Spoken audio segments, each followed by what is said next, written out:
started my real estate career when I was 19, 20. I was in yeshiva. In life and in business, if you stay status quo, you fall. I stay up a lot at night. Hard work, integrity comes through and ultimately just pays back. I think the culture has to be to win, and the culture has to be to succeed.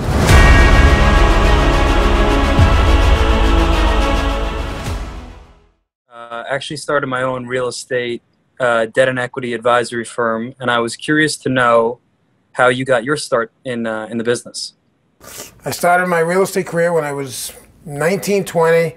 I was in yeshiva, and I started dabbling in real estate. Loved real estate, loved construction, so I used to hang around a lot of different construction jobs.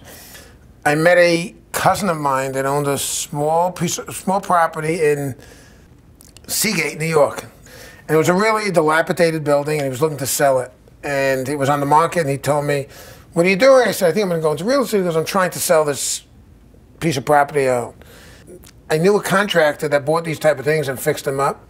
So I called him up, and I said, "Would you be interested?" He was interested, and we made a deal. I think it was a $400,000 price. I was going to make $10,000 commission. I was still in yeshiva. And then I come home one day, and my mom says to me, you got a call from this gentleman, Harvey Heino." I said, "Okay, do you know what it's about?" "No." So I pick up the phone, I call. I say, "Hi, this is Ralph Herzka. You called me." And he says, "Oh yeah, let me ask you a question. You're selling a piece of property in Seagate?" I said, "Yes." He said, "Are you a licensed broker?" I said, "No." He said, "Do you understand that I have the exclusive listing?" I said, "No." He said, I said, "But I understand that there was a broker that had it that couldn't sell it. So you might have had a listing, but you didn't have a buyer." So I had a buyer. I said, "Why don't I come down and see you?" So I go to his office, beautiful 2-story glass office. And I walk in, we start chatting, and I said to him, he tells me, there's a multiple listing, and I had the listing broker. So I said, "If I worked for you, I was another broker, what would my commission be?" He said, "Well, if your commission was 10, you would get half and I get half." I said, "Okay, we're just going to split it." I walked out and he hired me. I was there for over 2 years and did very well. This was before the internet, before computers, and the New York Times came out every Saturday night at 10 to 11, and I would cut out all the ads, put them in index cards, and try to become a buyer's representative. So that means that even if there was a broker in a deal, I would call people and say, "You're in real estate, what are you looking for?" And then I would see what was in the marketplace, and I would try to match them together. And I would always get ahead of it because the New York Times came out Saturday night. Real estate people didn't look at it till they sat in their office Monday morning. But I already, by Saturday night, 12 o'clock, I had everything's indexed. And after I was doing it a couple of weeks, I was able to see a pattern of all the different deals and got really friendly with some other brokers, and that's how I started my career in real estate. Do you have overarching challenges in business that really keep you up at night, or do you feel like you're quite stable in how you run things? Life always has challenges. In life and in business, if you stay status quo, you fall.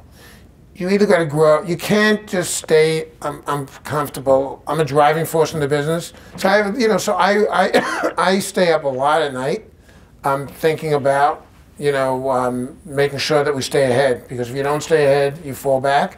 You mentioned that you like to work a lot with students and people that are starting out in their careers. So curious what type of advice you give young professionals, and also what type of advice you give young professionals in a time like today. Be passionate what you're going to do. Stick to it. I find that a lot of people, jump around. They think they like this, and a year later they like something else. Consistency is one of the most important things in life, in every aspect, in business and life.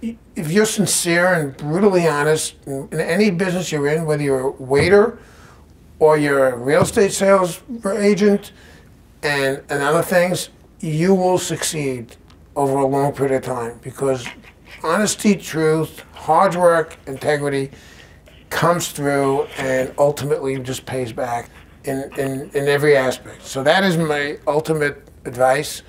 And also, students tend to always think they're going to get better advice from other people other than their parents. Most of your parents have gone through a lot.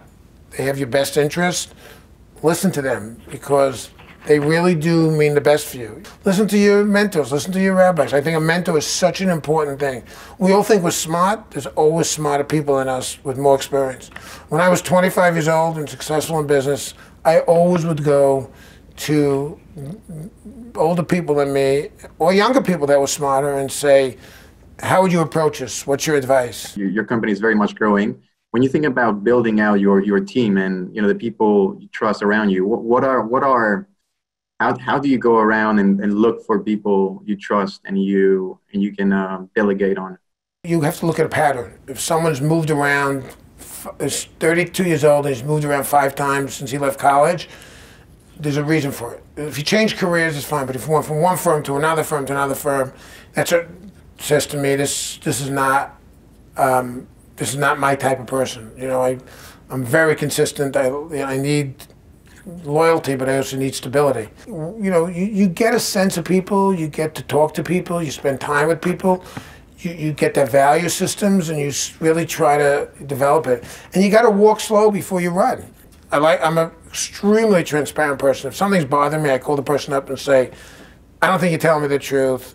I don't think you're being honest. Just tell me what it is, and I'll deal with it. We'll figure it out together. Thinking about leadership within the firm and hiring, how do you think about culture and developing like a culture meridian? And what type of values do you try and instill in your workforce?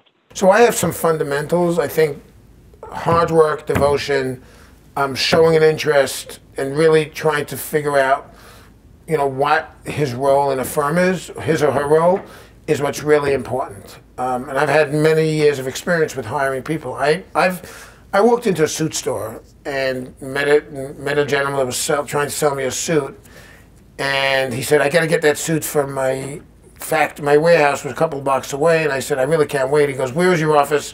I'll bring it to you. And that guy works now at Meridian for over 20 years. He saw an opportunity, to shine. When I interview, I don't interview as much anymore, but if someone came in and they read up about what we did and they were knowledgeable, that made a difference. So I think the culture has to be to win, and the culture has to be to succeed, and also to work hard. Nothing's easy. Do you offer advice to people under you? Do you train them, or do you have someone training them? I used to do it a lot at work. It's gotten harder as the firm's gotten bigger. So I try to balance it.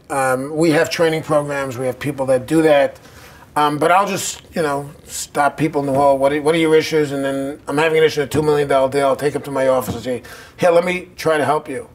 I have a very open door policy. I'm totally open to a new employee, anything they need on a personal level. It's hard to get to every one of the issues, but I definitely try to, do that. But I have some really good people that train.